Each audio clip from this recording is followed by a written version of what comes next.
Welcome everyone to the World Federation of Pediatric Intensive and Critical Care Society's World PICU Awareness North America podcast. Our theme is Take Care of Those Who Care. This is an increasingly important topic as we are all pulled in so many directions. We continue to want to practice with purpose, to have connection and balance, and also develop meaningful relationships with each other and our patients. We are very excited to present today's experts in the wellness space and to address this year's theme through the lens of how can we sustain the well-being of the people we lead. Leadership's role in wellness is key, and as you will hear, no doubt, requires us to promote our human skills and emotional intelligence, often over traditional academic criteria. I'd like to acknowledge my partner in this project, Kathleen Parks Thompson, the Assistant Dean for Clinical Education at the School of Health Professions and the Associate Director of the Physician's Assistant Program at Baylor College of Medicine. She is also an Associate Professor in the Department of Pediatrics and works in the Division of Critical Care Medicine at Baylor College of Medicine, Texas Children's. She cannot be here today, but she brought us all together. With that, I'm pleased to invite our participants to introduce themselves.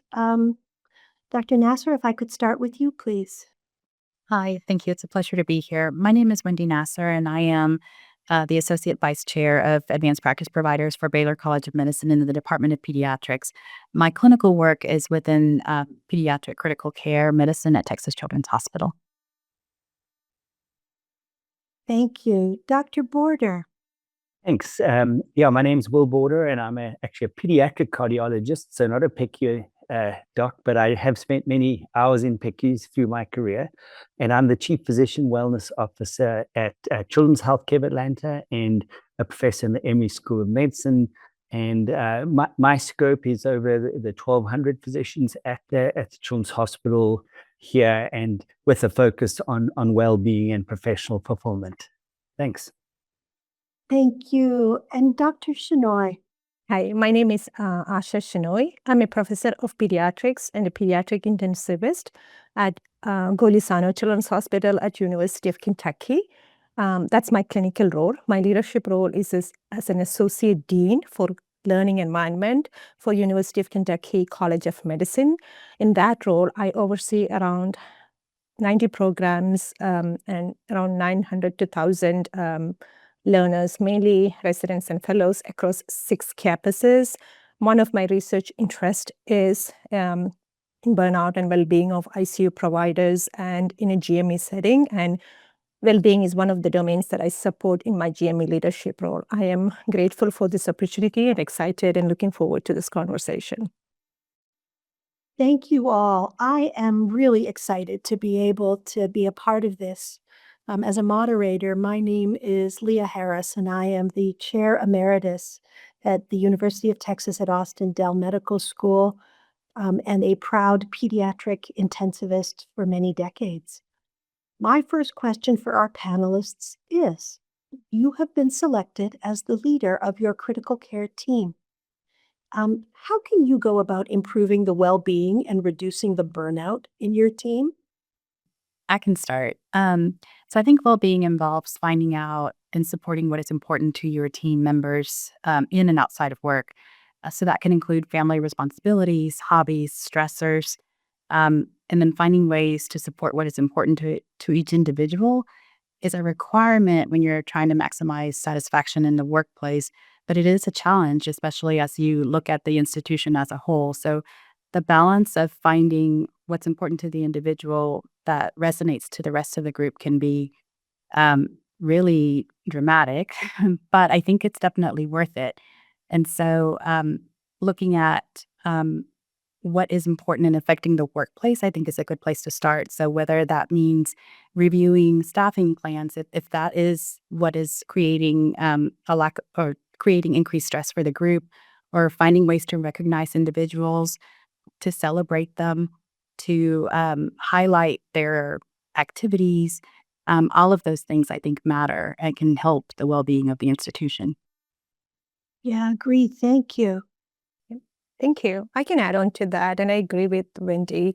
When I got this leadership role, I thought about this for quite some time. And then I think it is important to use the data on burnout. It's important to look at the trends. It is important to look at the literature, but it's equally important to actually listen to your team and get an understanding of their specific pain points, So what are they actually feeling? Because unless you understand the unique challenges and needs for those who lead, you won't really get any traction. So, and also I think it is important that once you have done that listening, it's really looking hard at the workflows. Where are the real friction points? Where do people feel like they're spinning their wheels? And mainly looking at workflows and identifying them, naming them, and actually trying to do something about them that is very specific to those who you lead. Thank you. Dr. Border. Yes, and I think acknowledging that it's an 80-20 problem. 80% are systemic or system issues. 20% your team as an individual can change. And so I think that's so important to acknowledge that. And as Asha said, get some data, find out what are the main pain points, focus on them, and get results quickly, because no one wants to hear there's a yoga class at noon and that's the well-being. So it's so important to acknowledge it's a system issue largely, and that's where your intervention should be focused. So helpful. And yes, we've all had those yoga classes at noon once every other month, and then people are sort of left wondering.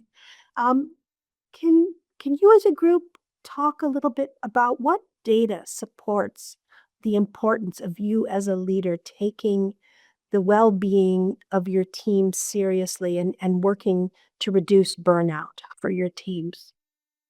I could take that just with one aspect of it. Is there's actually a good scientific basis behind this. So Tate Chanapelt has written a lot about wellness-centered leadership. So this is having skills as a leader, and it's not the smartest person or you publish the most papers, but actual human qualities. And they sort of encapsulated into 4 behaviors. One is transparent communication, so helping to keep your people informed. Humble inquiry. I think we often as healthcare workers are quick to give advice, but you have to tame your advice monster and actually have humble inquiry and listen. The third is facilitation of professional development. Your teams, they all want to develop, and I think doesn't necessarily mean they're publishing, but they could have interests that you could develop. And then the fourth one is recognizing the individual contributions and achievements and just being very mindful of that. So those are the 4 behaviors.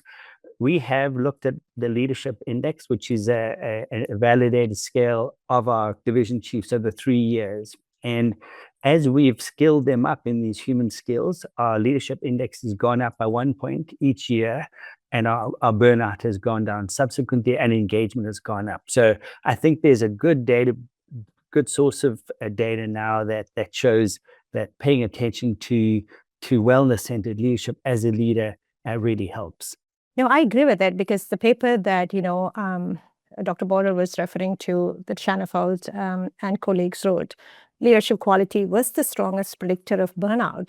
And most importantly, how a direct supervisor's leadership style and role in influencing, the burnout and well-being of those the leader is responsible for, right? So for this specific study, the reason I wanted to actually quote this 2015 study was among healthcare workers who rate their leaders highly on their leadership index were at least 6 times more professionally fulfilled, 74% less burned out, and 66% more likely to stay in their current position. So to me, these are really not marginal effects, right? A 74% reduction in burnout from a direct supervisor lead is among the largest modifiable effects that are identified in literature. So that just shows that how the quality of leadership is really important.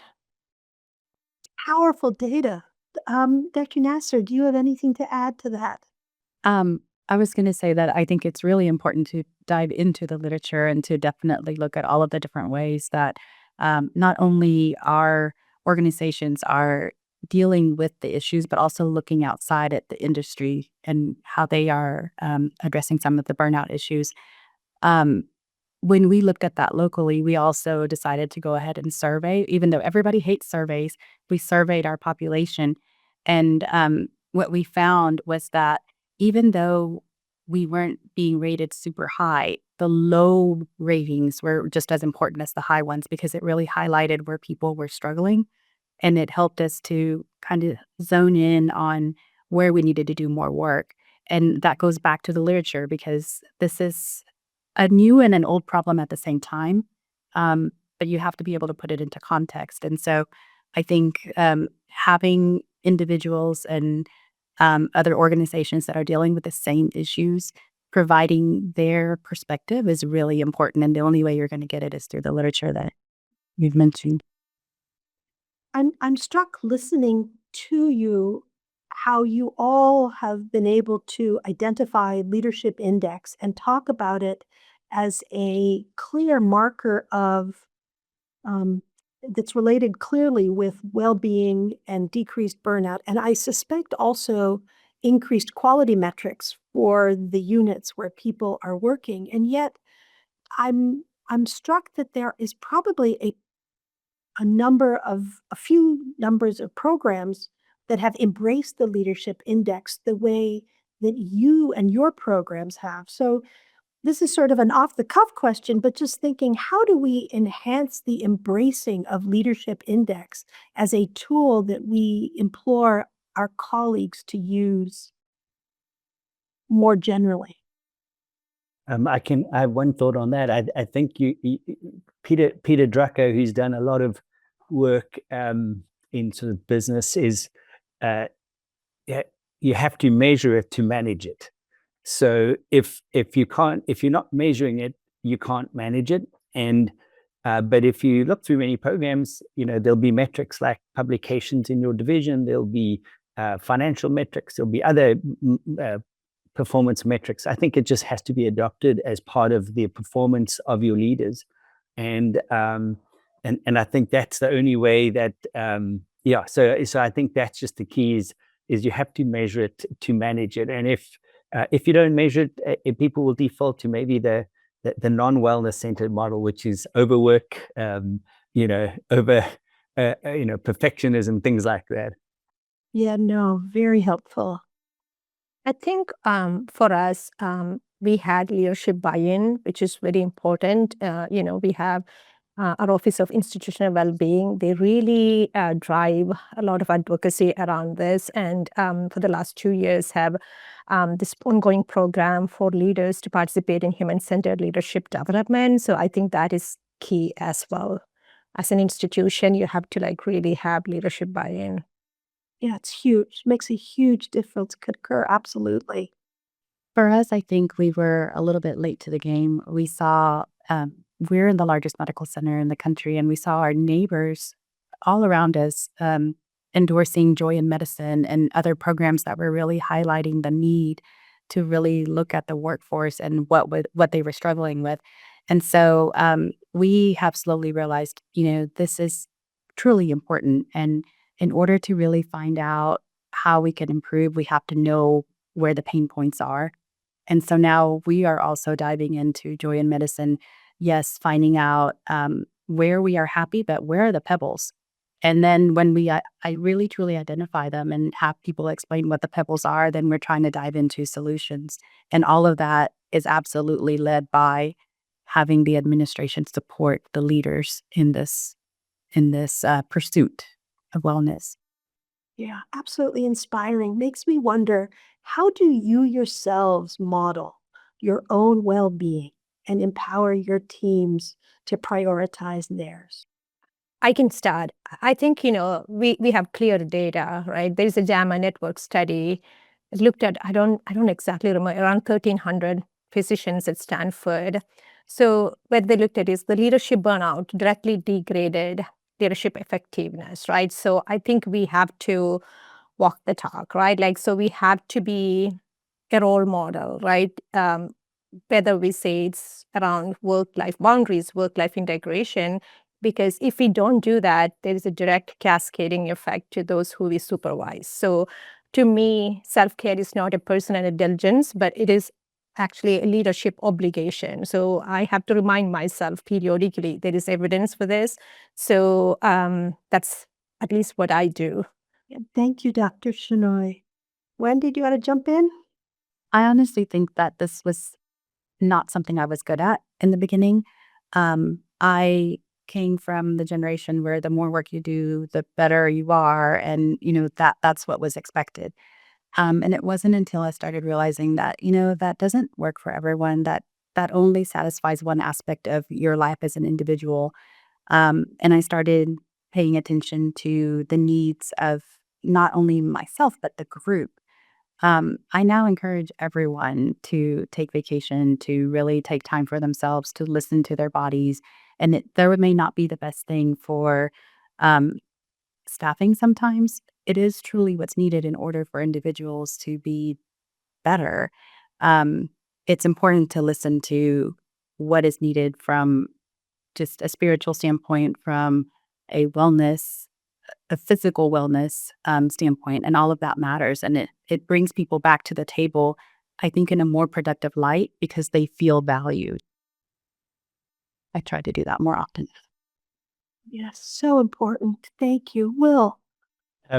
Yeah, I think as healthcare professionals, we are afflicted with high rates of perfectionism, and perfectionism is not getting things perfect. It's appearing perfect. And if I think of my role models as a junior physician, they were the perfect teacher, the perfect clinician, the perfect researcher, and they always seem to and so it's what the Surgeon General Vivek Murthy called that hidden curriculum. It's embedded in you as you're training, and we perpetuate it. And I'm terrible at it. I'll often be working late or doing stuff, and then I have to catch myself and say, you being a toxic role model to your junior physicians. They seeing you staying late. You're being a toxic role model. You're not giving them permission to leave early to get to a school meeting, a teacher conference. And so I have to keep pulling myself up with this and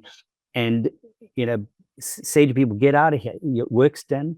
But then I got to do the same thing. And so I think that cultural change is shifting.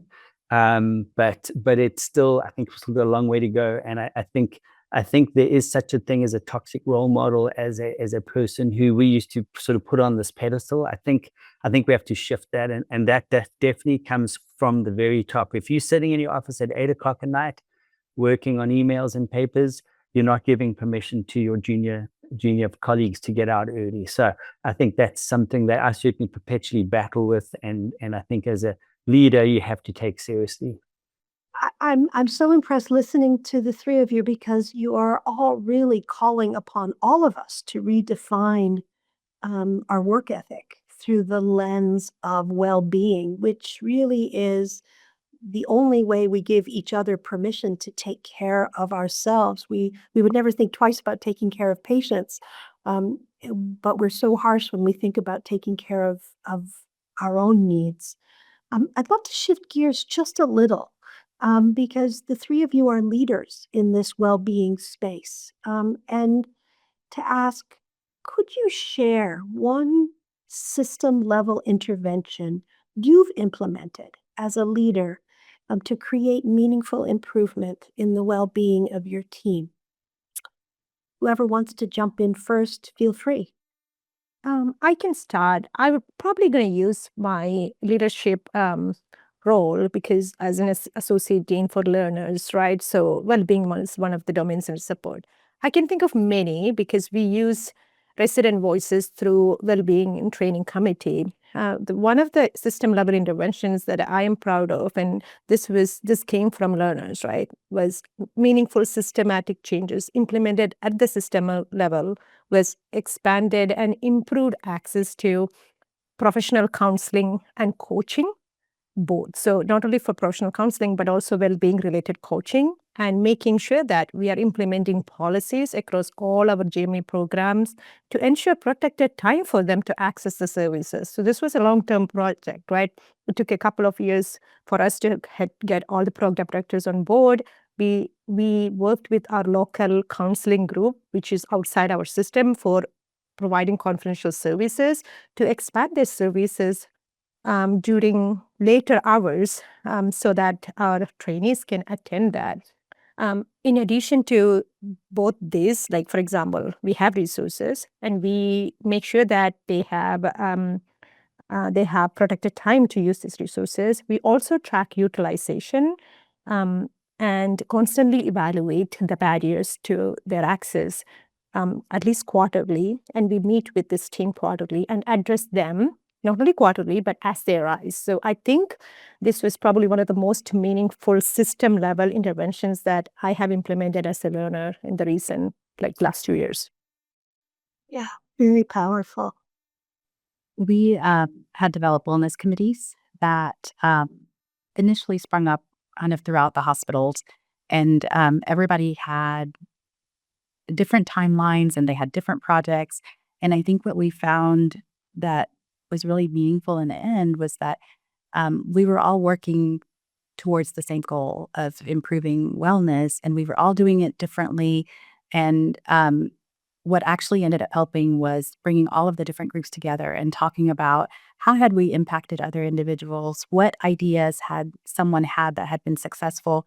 We realized that there wasn't one single solution that was going to work at every single campus, because every group had something very special about them.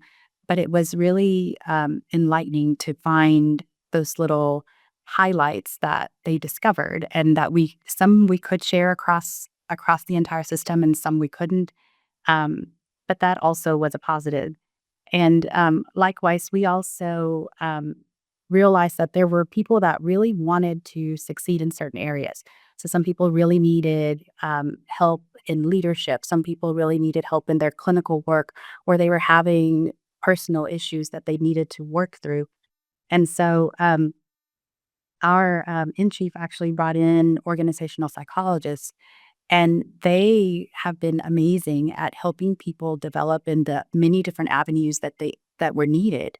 And so now whenever we find an individual that is either struggling or doesn't have a mentor or a coach that can lead them in the direction that they need to go, we can refer them to these individuals who really help them dive into, at the root of their question or their need, where should they go next? And I've found that has been really helpful.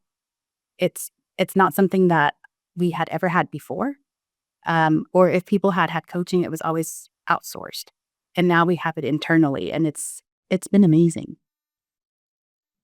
Very interesting. Well, I think probably the program I'm proudest of, but have no credit for starting, but just think it's such a huge part of our initiatives here, is the peer support program.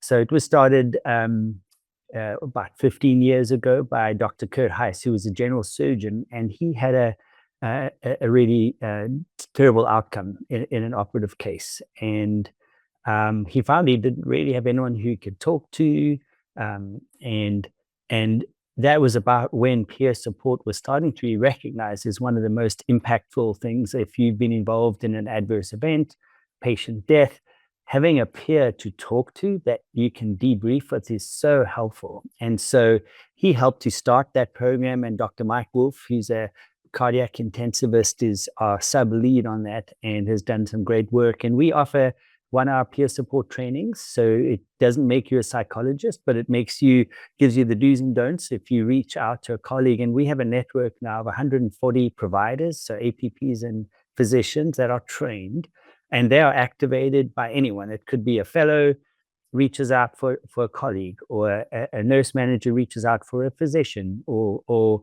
the other thing is we are notified of every death within our system, and we proactively reach out to all the providers, and just to provide that initial peer support. You feel less alone, you feel less isolated, and I feel that's something that is critical, especially in those specialties like ER, the ICUs, where we have significant morbidity and mortality. So I think that's something that provides great support for our providers through the system. If I were listening into this podcast, I have no doubt it would be at this point that I would want to ask, how do you pay for this? Like, how do you get the buy-in from your organization to support the coaching, the peer support, the peer review, even your own roles? Because there are going to be some institutions that are going to be listening in, that are going to think, I don't live in a resource robust environment, and I don't know that there are many healthcare places that are at the moment. So how did this start for you, and how are you able to sustain it? I can't take credit for any of the resources that are already were in motion, but I would tell you that I am incredibly grateful for the leadership, not only at the GME level from the DIU, but in the College of Medicine. This has always been a priority for our College of Medicine and our healthcare. And I like have funding for specifically my GME role, right, for this outside counseling group to contract out so that they'll have confidential support.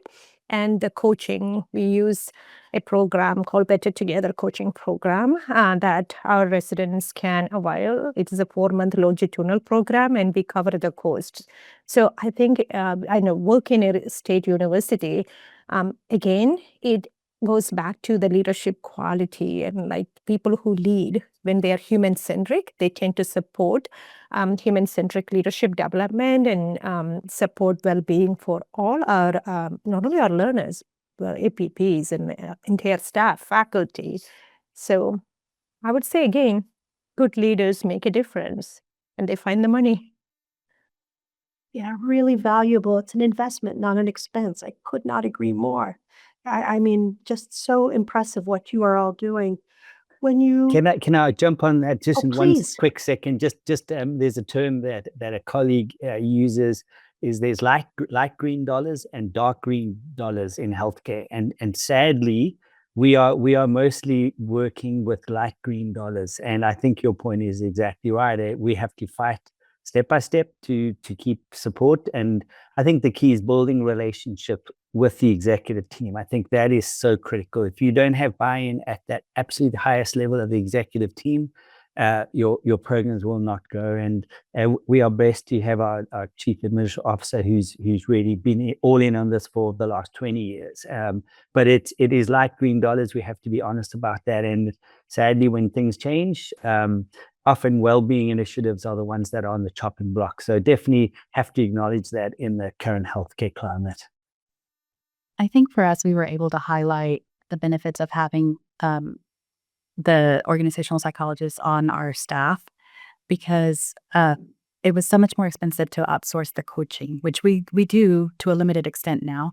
But if they were here, they could do preventative work. They could follow up on people that they had worked with. And we had someone to go to when we had questions. I mean, they help us with everything, even developing conferences and the topics for the conferences. So it's a multi-level assistance that they provide, and it always has, it's always supported by literature, for example. It's very academic. And so I think our leaders were able to show what a benefit it was to have these individuals on our team who could prevent people from quitting when they became frustrated, or preventing people from just disengaging. And so I think from a money perspective, you can't always prove the dollars, but they are definitely there. Yeah, I could not agree more. And as a chair emeritus, I often have thought we spend a lot of time and dollars recruiting individuals, but we haven't always spent the same amount of time retaining. And that once you've brought someone into your system and onboarded them, their experience is so valuable that to lose somebody 3 years in, 5 years in, 7 years in, it would cost so much more to replace from a business pro forma that these programs, in fact, are essential. It's a great sort of stepping stone to the next question, which is, What are some high impact areas or programs you think we should be focusing on in the well-being space?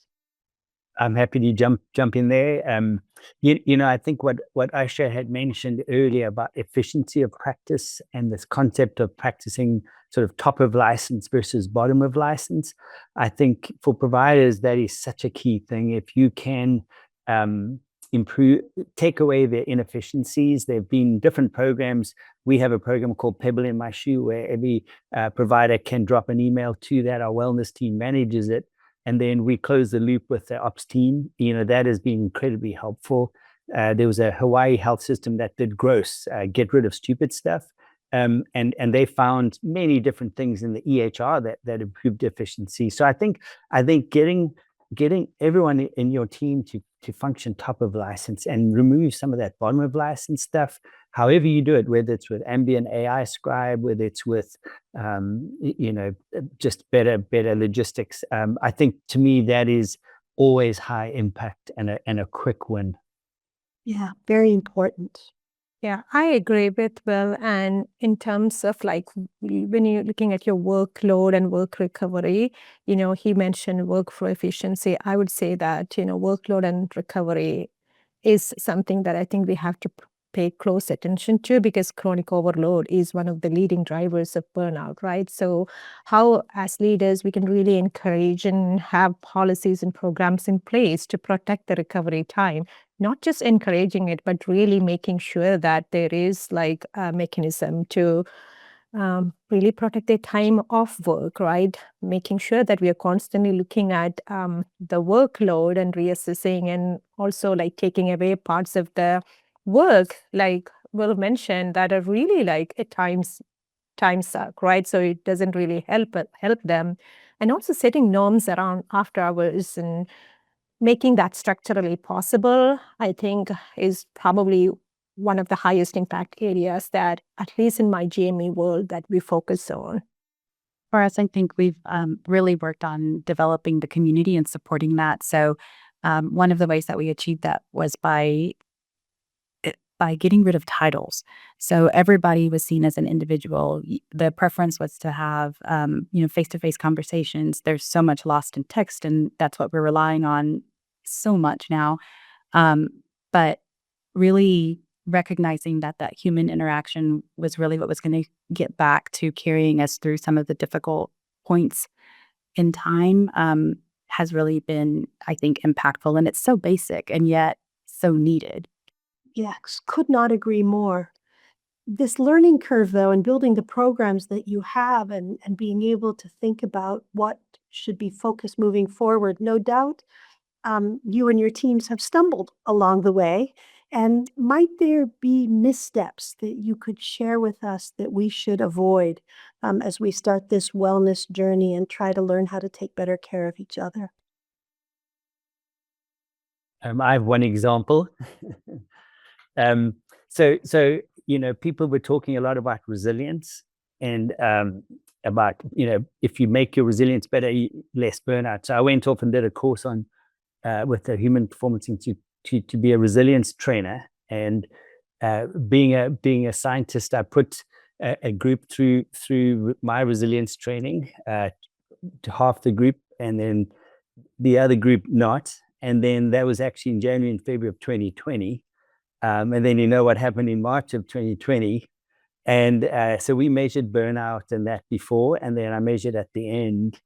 And we really found no change in the two groups. So either I was really a terrible trainer, or these physicians, there was two groups of physicians, were so resilient already that we couldn't make them more resilient. And as Asha had talked about recovery, one of the cornerstones of that training program was emphasizing micro recovery breaks.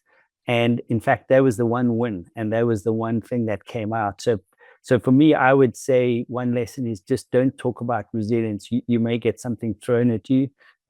Generally, our teams are actually very resilient, but recovery they're not very good at. They that perfectionism creeps in, and that the thing, oh, I can multitask, but actually being more intentional about recovery makes far more sense. Yeah, no, I agree. Recovery versus resilience. Yep. Especially early in training, right? It's like when you are like in fellowship and residency, I think that protecting that recovery time is key. As you were talking, I was thinking about like, preparing for this podcast in the role that I, hindsight is always 2020. So, what is something that I would not assume moving forwards? What have I learned from my leadership role is like really treating well-being as a perk and not as a system. I think that we do. Has to be system. It has to be a system. There has to be systematic interventions. It's just not a perk at work, right? Like some of these resources really feel like that. I think that's what Dr. Border was alluding to, right? Hang a little bit yoga here or some of the other workshops. I think that's not going to work. And another major assumption I had was like one fits size all, like one size fits all approach, right? Assuming what the team wants. Even within a team, I think like for example, in an ICU, different providers want different things in terms of their well-being and whether it's recovery, whether it's like, workflow intervention. So I think that is one of the missteps that I would avoid. Really like making it very specific for not like the individual levels, but like a part of the team, whether it's for nursing staff versus leaders versus providers. We all want different things. So I think that's what I learned in this role. Thank you. Dr. Nasser. I couldn't agree more with that. I think we definitely made that same mistake, assuming that everyone needed the same thing. And initially, we dived in with that thought in mind. And then when we started seeing low attendance at some of the functions that we put together for everyone, it was really disheartening. But then we also realized that what we needed to focus on were the people that did show up, because the people that weren't showing up were the people that didn't need the activities that we were trying to force on them. And the people that were there were the ones that were really going to benefit from the activities. And so, regardless of whether you make the misstep of assuming that everybody needs the same thing, you really need to focus on the people that are in front of you. And so, it goes both ways. It's very humbling, but I think it's worthwhile. And even if you make a misstep, I think you can turn it around. Concur completely. Any last comments in this space before we close out our podcast? I think, saying the right things, but modeling the opposite. For example, if I tell my team to protect their evenings but I'm sending out emails like whatever after hours, I think always the email wins, right? So for me, I always believe leaders are watched far more than they are listened to. So our behavior sets the culture. So I think it's our moral obligation to walk our talk, So that's my final reflection on this. I think it's okay to have different personal expectations, but I do agree that your personal expectation should not be forced on others. And the only way that you're going to find out whether or not you're benefiting somebody's professional advancement or hurting them from a wellness standpoint is if you talk to them and you ask and you get to the root of whatever the issue is. And so getting to know your team is important. Sending out those surveys, though they're hated, sometimes are great because you find out a lot of useful information. But really listening is key. And I think I would say, please volunteer to help with this work wherever you are through your organization. Reality is most of it's not going to get paid. All of our peer supporters are not paid. They are volunteers. They care about their fellow colleagues. And one of my heroes, Nelson Mandela, has a quote: resentment is like drinking poison and hoping it will kill your enemy. And I think it's easy to get resentful when you feel like the system is kind of got it in for you and stuff.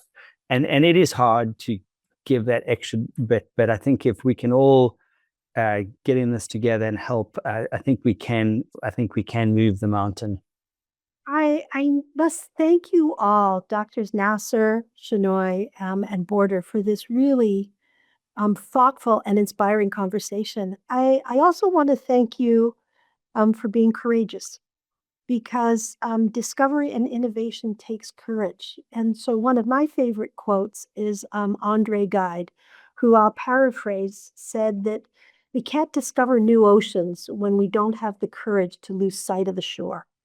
And what you all did was take a boat out into the middle of the ocean away from the shore, and then you are throwing life preservers out to those people around you. And that's monumental. And so thank you for caring for teams and helping us learn more about how we can continue as a society and as a specialty to take care of each other. Thank you all very much. Thank you. Thank you. Thank you.